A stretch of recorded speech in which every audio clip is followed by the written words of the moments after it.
Bienvenidos una vez más a su programa Perspectivas. Les saluda Gaby Peroso. Hay frases comunes que todos los venezolanos conocemos. El está barato, dame dos. Ahora Venezuela es otra. La Venezuela saudita. La crisis política profunda que vive Venezuela. Son muchas frases que corresponden a periodos específicos en la historia de nuestro país. Pero no sabemos bien qué pasó o qué pudo haber pasado, esa Venezuela que no fue. Y en el programa del día de hoy, Perspectivas, vamos a estar analizando tanto la perspectiva histórica de nuestra Venezuela como también el posicionamiento que ha pasado con las grandes economías del mundo y estas con respecto a Venezuela. Y es por eso que hemos invitado a Orlando Ochoa. Él es doctor en economía con altos estudios internacionales, también es asesor privado en el Instituto de Transiciones Integrales, un organismo que justamente trata de velar por esas transiciones económicas y sociales de la mejor manera y forma parte de todo ese entramado internacional que busca una mejor Venezuela. Muchísimas gracias por estar aquí. Un placer, Gaby. Quería iniciar esta entrevista con un mensaje que tú mandaste al mundo entero a través de tu cuenta de Twitter y prefiero leerla textualmente para que tú nos des un poco más de profundidad con respecto a lo que tú decías. Tú decías, si Venezuela hubiese sido bien gobernada desde 1999 con sensatez y visión, hoy tendría una economía de más de 500.000 millones de dólares en Producto Interno Bruto a precios corrientes, con 35 millones de habitantes, esto sin migrantes, y un ingreso promedio por habitante de unos 15.000 dólares. Otra fue la triste historia. Cuando dices un crecimiento, un ingreso medio por habitante de 15.000 dólares, se me vuela la cabeza. Quería que nos explicaras paso a paso qué nos pasó. Bueno, gracias, Gaby. Eso es una historia larga, pero comencemos por los números de ese tuit. Venezuela, por ponerlo o explicándolo, mejor dicho, en 2012, último año del gobierno de Hugo Chávez, con grandes distorsiones económicas y precios del petróleo muy altos, Venezuela tenía a precios corrientes un Producto Interno Bruto, es decir, el tamaño de la economía, la suma de todo el valor agregado creado en el país, era de unos 350.000 millones de dólares. 2012. Después de lo que ha ocurrido, las estimaciones de cierre del 2022, del año pasado, van entre, digo estimaciones porque el Banco Central no publica estadísticas desde el 2019 completas. Las estimaciones van el 2022 desde unos 70.000 millones de dólares a unos 90.000 millones de dólares. Es decir, de 350.000 caímos a 90.000 y habíamos caído más bajo entre el 2020 y el 2021 a cifras entre 40 y 50.000 millones de dólares, es decir, una fracción. Hubo una caída de 85% del PIB. Ahora podemos decir que es de 75 aproximadamente. Hubo un rebote en el último año. Ahora, ¿por qué colocó ese tuit? Porque de haber Venezuela tenido un manejo sensato, esa economía, corrigiendo sus distorsiones, hubiese podido llegar ahora a unos 500.000 millones de dólares de valor agregado creado. El Producto Interno Bruto es la contraparte también del ingreso nacional. Si dividimos el Producto Interno Bruto o el valor de toda la producción, se da la contraparte de ingresos.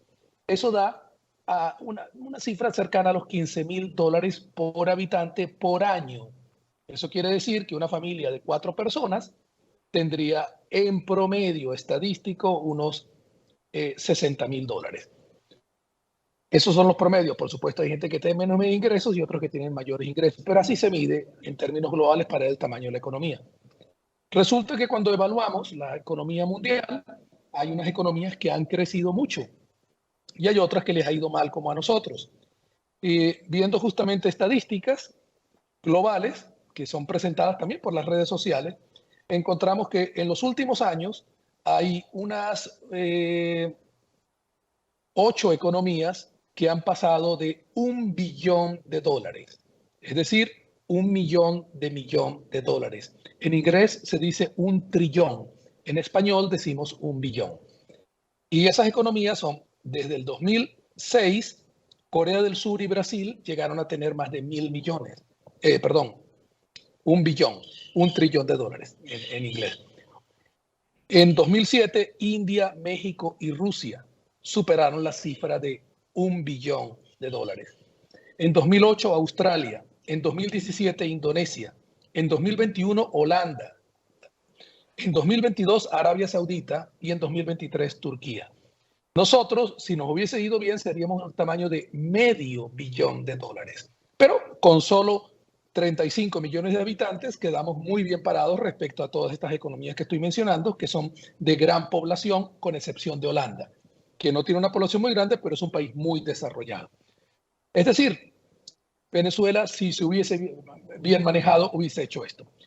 Algunas de las mensajes que uno recibe con esto es, bueno, pues ¿de qué sirve eso? Bueno, eso sirve porque todos trabajamos con proyecciones y de Venezuela tener una solución a su crisis política, inmediatamente se comenzarían a hacer proyecciones de qué habría que hacer: estabilizar la economía, arreglar las cuentas fiscales, las cuentas externas, bajar la inflación, elevar el salario real, apoyar a la gente que tiene necesidades graves, que es prácticamente 80% de la población, promover la reindustrialización, arreglar el sector de petróleo, desarrollar el gas, arreglar la institucionalidad del país, la institucionalidad económica, la institucionalidad social, la seguridad jurídica, tanto para las personas como para las empresas. Es una tarea grande, pero es una tarea conocida, que muchos países la han hecho. Y en ese sentido tendríamos o podríamos tener mucho apoyo internacional, ¿no? Y es bueno también recordar que si damos un vistazo a Venezuela en el siglo XX, después de haber tenido un desastroso siglo XIX, a principios del siglo XX, cuando llegamos a los años 20, Venezuela comenzó a tener un desempeño económico espectacular. Y sería bueno recordar qué fue eso, porque fue petróleo, como mucha gente imaginará, pero fue también mucho más que petróleo. Ahora tuvimos petróleo en los últimos años y hasta con Hugo Chávez, hasta el 2014, precios altos, e igual la economía fue desastrosamente manejada y la inflación era altísima. En los años 20, 30, 40, 50, 60, Venezuela tuvo alto crecimiento, una inflación anual entre 1,1 y 2,3%, 2,8%. Es decir, tuvo una inflación baja, alto crecimiento y un fuerte desarrollo económico y social, aunque con vulnerabilidades y errores como la fuerte dependencia petrolera. Sí, Pero nos fue Orlando, muy bien. te pido, ese sería el índice de precios al consumidor, ¿no? Para ver si Correcto. mostramos el gráfico, porque yo creo que las cifras dibujan muy bien lo que tú dices para que tú entonces hagas la conclusión. Entre 1925 y 1960, alrededor del 1%, de entre los 60 y los 70, 2%. Aquí se complica. 1974-1998 pasa a 29%. Podemos detenernos allí. ¿Y qué empezó a pasar? Que de 1 pasó a 29 para esa década. Correcto. Eso es un buen punto. Comencemos con del 25. De 1925 a 1960, la economía venezolana, estimada con las estadísticas que tenemos previas a la creación del Banco Central de Venezuela y su unidad de estadística, que las hizo el profesor Asdrúbal Batista, que a su vez tomó de otros profesores que habían acumulado estadísticas previamente. Pero si unimos eso, nos da que entre el año 1925 y 1960, Venezuela creció 8% interanual. Eso durante 35 años es un crecimiento espectacular, similar a China entre el año 80 y el año 2010-2015. Eso nos hizo pasar de un país supremamente atrasado a el país de más alto nivel de ingreso de América Latina y uno de los 5 países de más alto nivel del mundo en los años 50. Eso fue petróleo, estabilidad económica, índice de precios que creció 1,1% durante ese periodo, incremento de la producción petrolera, incremento de la producción industrial, aunque de un país pequeño, prosperamos mucho. Del 60 al 74, la economía creció 4,2% promedio y el índice de precios 2,08, 2%. En esa época Alemania y Estados Unidos tenían una inflación de 2,2, 2,3%. Es decir, Venezuela estaba al nivel de los países más avanzados en control de precios. El Banco Central funcionaba bien y había orden fiscal. A partir del 74 es que comienzan a haber problemas en Venezuela, tanto en el crecimiento económico como en la estabilidad de precios.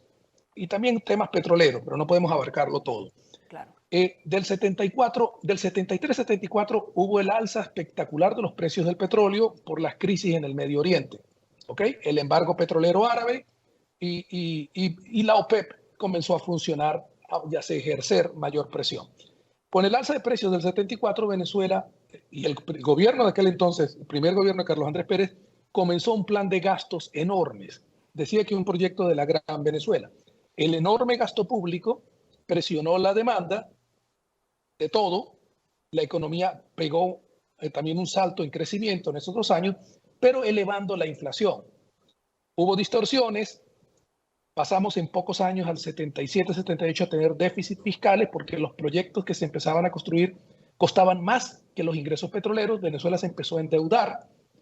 Endeudamiento, alta inflación, pérdida de la estabilidad económica, y el mundo también tuvo shocks a partir de los 80. Suben las tasas de interés en los Estados Unidos para controlar la inflación que subió por el alza de los precios del petróleo, y Venezuela entra en un periodo de caída de la economía, y en el 82 hay una crisis cambiaria por salida de capitales. México cayó primero y a partir del 82 Venezuela está en dificultades, y en el 83 se suspende la libre convertibilidad del bolívar, y aquellos años de estabilidad del bolívar y una de las monedas más estables del mundo se acaban. Ese es el Nuestros Viernes problemas Negro, comienzan ¿verdad? en Para ese periodo. acordarlo. Para recordarle a los venezolanos estaríamos hablando del famoso Viernes Negro. Correcto. Adelante. Exacto. Pero los problemas comenzaron con el manejo fiscal expansivo excesivamente desde el año 74. Okay. Y se crearon una serie de distorsiones económicas que lamentablemente ninguno de los gobiernos de esa época atendió adecuadamente. Y por cierto, no lo atendían por las mismas razones que posteriormente otros gobiernos no lo hacían. Por el manejo político, por mantenerse bien en las encuestas. No enfrentaban los problemas económicos que, vistos en perspectiva desde ahora, eran pequeños y manejables. Pero la idea de mantener la popularidad a cualquier costo y esconder el problema económico y pasárselo al siguiente gobierno, ocurrió. Del gobierno de Carlos Andrés Pérez I se le pasó a Luis Herrera. Luis Herrera Campins no manejó bien tampoco el tema económico y dejó una situación crítica en el 83.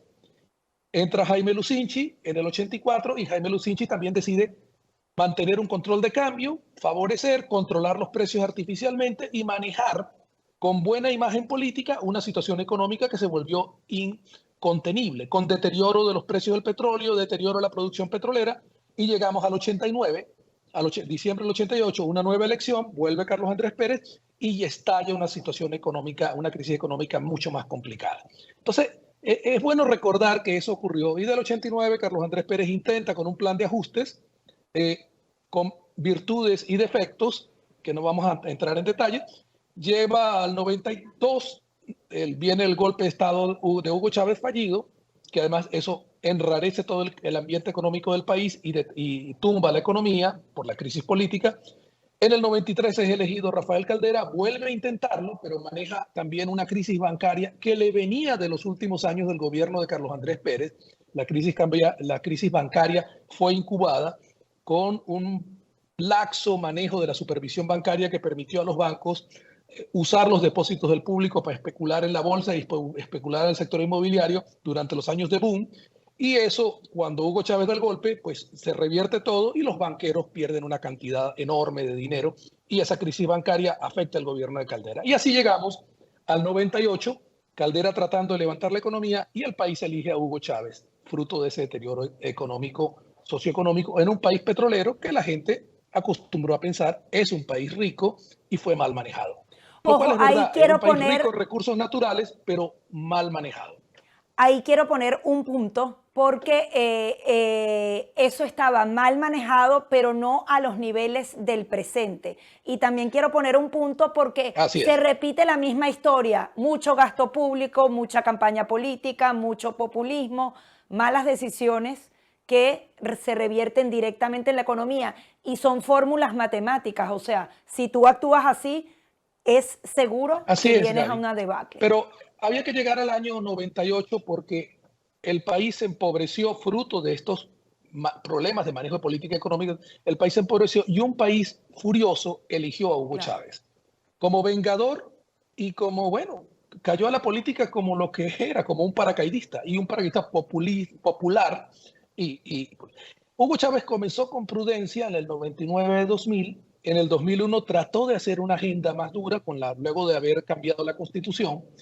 Y en el 2002 tuvimos el enorme conflicto entre oposición, empresarios que manejaron la oposición y gobierno. De ese conflicto surge luego un gobierno de Hugo Chávez que vuelve al poder, sabemos, en 2003, con un control cambiario, con un programa socialista, con un programa de reducir el sector privado y ampliar el sector público, con una tolerancia a la corrupción visible y con precios del petróleo muy altos, con endeudamiento masivo, con préstamos de China para pagaderos en petróleo a futuro. Hugo Chávez manejó una descomunal cantidad de recursos y lo centró en mantenerse en el poder, en distribuir recursos a la población a cambio de apoyo en los votos.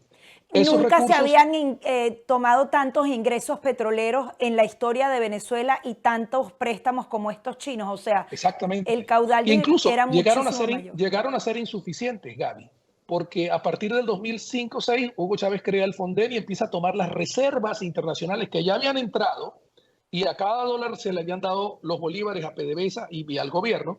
Y Hugo Chávez volvió a tomar los dólares del Banco Central para volver a usarlos. Y a partir del 2010 reformó la ley del Banco Central para que el Banco Central comprara pagarés, deuda PDVSA, es decir, emitir dinero en el Banco Central contra papelitos que PDVSA emitía. Y ese financiamiento monetario terminó generando el proceso que termina en hiperinflación en 2017-18, que empobrece brutalmente a Venezuela, además con control cambiario, y genera la peor tragedia migratoria y el colapso económico más agudo y más rápido en la historia de América Latina. Entonces, lamentablemente fue mucho peor la medicina que la enfermedad que teníamos antes. Tardó, porque eso fue un proceso. Estamos hablando del año 99 al 2002, del 2002 al 2012, Hugo Chávez muere, se encarga Nicolás Maduro, ya sabemos las circunstancias, y el manejo de Nicolás Maduro fue concentrarse en consolidar su posición política, que era frágil, y dejó la economía, que probablemente no entendía. Y dejó la economía bajo el mismo modelo de Hugo Chávez, financiamiento monetario para lanzarle real a la gente y comprar sus votos, y lealtad a un programa que era insostenible. Habían nacionalizado una gran parte de empresas importantes del sector privado, de empresas mixtas petroleras que habían tomado, y habían destruido también el sector eléctrico al dejar de invertir y con una enorme corrupción. En fin, el sector de aguas, Venezuela no tiene hoy agua potable porque no se invirtió en suministro de agua potable, el deterioro de PDVSA, el deterioro del sector privado, y tenemos luego una concentración en el conflicto político. Y bueno, lamentablemente también hay una cantidad de errores de la oposición, como manejó esto, pero no es el caso de manejarlo porque la política, la economía y los temas de finanzas todos se entrelazan. Pero lo importante ver es que Venezuela del año 25 a nuestra época del 23, que son casi 100 años, tuvo un periodo de auge. Y de hecho, parte del periodo de auge, hay que reconocerlo, fue con la dictadura de Juan Vicente Gómez, con el gobierno que también era de transición, de López Contreras, de Medina, el trienio de Carlos Andrés y luego el periodo de Pérez Jiménez. Durante ese tiempo, el manejo fiscal, monetario y cambiario fue responsable, más allá de que políticamente unos persiguieron a los opositores, otros torturaron, otros cometieron errores, pero Venezuela, digamos, había una responsabilidad en los gobernantes, y eran gobernantes civiles y gobernantes militares. Hubo responsabilidad. Luego caímos en estos últimos años en el cual era todo por el poder y generaron una inflación de cientos de miles por ciento, sabiendo que empobrecían solo para manejar el control político, mantener el control político y evitar perder el poder. Entonces, claro, llegamos ahí también a través de un conflicto enrarecido, pero Venezuela tuvo un periodo de éxito no completo, pero sí llegamos a ser uno de los países de mayor progreso. El nombre de Venezuela en los años 30, 40, 50, 60 era el de un caso exitoso. Hoy, cuando viajo por el mundo y la referencia de Venezuela es nadie quiere ser una Venezuela, gobernado por un grupo de izquierda radical que destruye la economía en nombre de un proyecto igualitario y genera una enorme corrupción y una situación como la que tenemos ahora. Y luego vienen sanciones internacionales y por supuesto sí, deterioran todo. Pero luego Venezuela se convirtió en un problema para la región, produciendo migración, afectando a nuestros países vecinos, luego de haber sido un país rico que atrajo millones de migrantes de Colombia, Ecuador, Perú, República Dominicana, de España, de Portugal, de Italia. Ahora es un país que genera migración en medio de esta debacle. Pero es bueno verlo porque los países, como las personas, pueden cometer errores. Lamentablemente en el caso nuestro es un error de proporciones enormes. Pero hay la posibilidad de recuperar a Venezuela. Nuestra base de recursos naturales, la infraestructura dañada es recuperable, la población educada que tenemos y el pueblo de Venezuela tiene capacidad para rectificar. Parte de nuestra gente que se ha ido puede hacer como en otros países, que los migrantes vuelven luego y ayudan a la recuperación. Eso ocurrió en China, con los chinos que estaban fuera, en Hong Kong, en Taiwán, en otras partes del mundo. Volvieron para apoyar cuando China se abrió los mercados. Igual ocurrió en Perú y también va a ocurrir en Venezuela cuando llegue el momento. Pero claramente, bueno, nuestra historia tiene unos altos y bajos enormes. Sí, es la Venezuela posible y que, bueno, pareciera que todo está por hacer. Rápidamente quería echar el vistazo a esos dos números que estuvimos analizando. En 1925 el crecimiento era de 8%, pero del 2012 al 2018 bajamos a menos 10.12%. Hay que una brecha ahí de 18% para poder Estamos hablando entenderlo, de ¿no? 6 años en que la economía se contrae en promedio cada año 10%. Eso es un colapso brutal. Y el ingreso por habitante cae 11%. Y el índice de precios anuales de 738%. Son cifras brutales. La tasa de cambio se deprecia 1.190% promedio al año. Promedio, unos años más altos que otros, entre el 2012 y el 18. Y la producción petrolera, que también subió del 25 al 60, se estabilizó, bueno, en el año 60 al 74 también subió y luego se volvió a un nivel más bajo. Pero luego la producción petrolera, que había subido a más de 3 millones de barriles en el año 98, comienza a deteriorarse y cae también del 2012 al 2018 10% interanual. Entonces, tenemos una caída petrolera, económica, del ingreso promedio por habitante brutal. Detrás de la crisis política venezolana hay una crisis económica y social que los venezolanos están más urgidos en resolver. Y lamentablemente muchos actores lo ven como un conflicto puramente político entre actores, unos que se quieren quedar en el poder y otros que quieren entrar. Y evidentemente necesitamos cambio. Cualquier intento de arreglar a Venezuela requiere credibilidad. Nicolás Maduro, luego de haber manejado Venezuela tan mal, no tiene credibilidad, ni en el resto del mundo ni en Venezuela, incluso si no hubiesen sanciones, si se lograra una solución, si él pudiera legitimar, terminar su gobierno y entregarle el poder a otro. Nicolás Maduro no tiene credibilidad después de lo que ocurrió en Venezuela. Las sanciones han complicado y levantar las sanciones es una parte, pero luego hay que reestructurar una deuda pública de Venezuela de más de 160.000 millones de dólares, cuando la economía venezolana en el mejor de los casos es de un tamaño de 90 y tiene un flujo de ingresos muy limitado.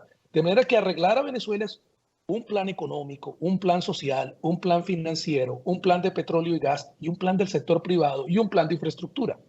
Es enorme. ¿Posible? Sí lo es. Y varios países de nuestra región y de otras partes del mundo lo han hecho.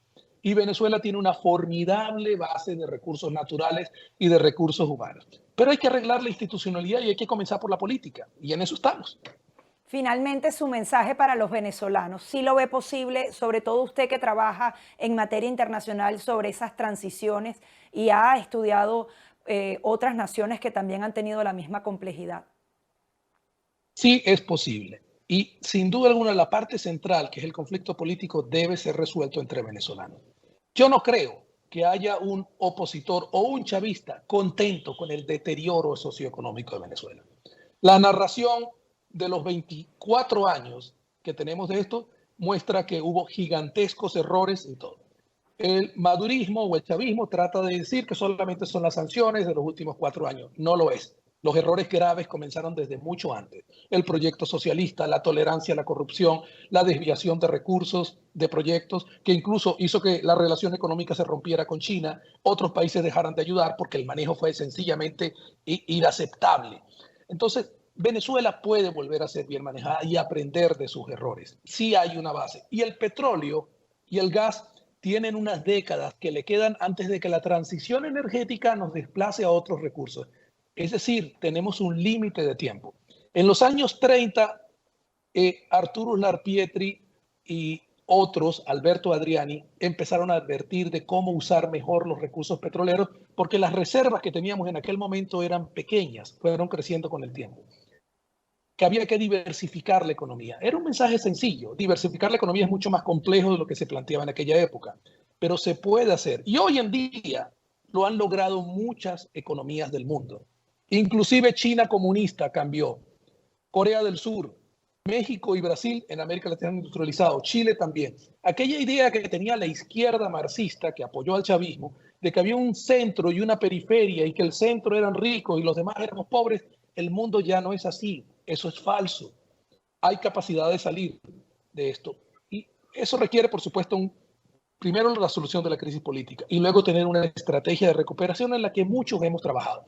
Entonces, yo confío en que la sensatez va a prevalecer y el agotamiento que hay en Venezuela del deterioro social, el agotamiento político que muestran las encuestas. La gente no apoya ninguno de los proyectos políticos convencionales ni los discursos falaces. Andan buscando algo sincero para arreglar a un país que tiene una tragedia de esta magnitud. Yo soy optimista y por eso vivo en Caracas y trabajo y viajo al exterior con frecuencia. Muchísimas gracias por todo este viaje por nuestra historia. Gracias a ti, Gaby. Era el economista Orlando Ochoa, justamente dando esa perspectiva de la Venezuela versus los países que se han desarrollado y lo han logrado, y adicionalmente qué errores hemos venido cometiendo y cómo se repite la misma fórmula para el fracaso. Así como se repite esa fórmula para el fracaso, hay fórmulas ya establecidas para poder recuperar a nuestra Venezuela. Hasta aquí nuestro programa Perspectivas.